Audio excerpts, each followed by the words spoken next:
আজকে পাকা করলা আর টমেটো দিয়ে রেসিপি।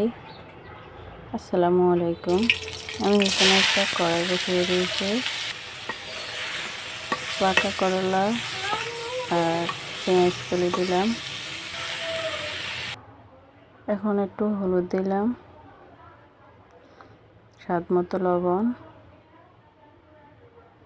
পাকা করলা ফেলে না দিয়ে এভাবেও বানিয়ে নেওয়া যায়।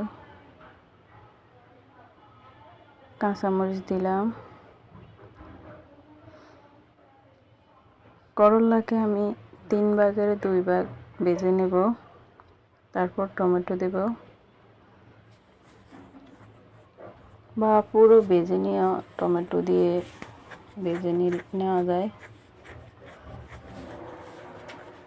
এখন টমেটোগুলো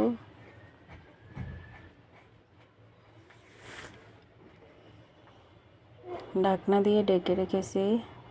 দেখুন অনেক নরম হয়ে গেছে।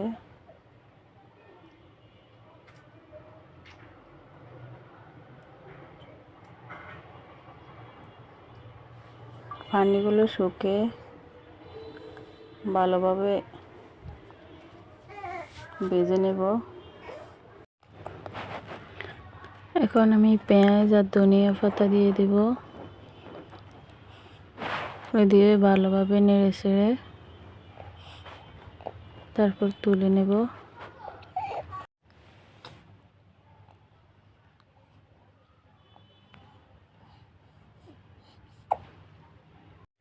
এভাবেও আপনারা একবার চেষ্টা করবেন। ভালো লাগলে সামনে আমার ভিডিওগুলো দেখবেন।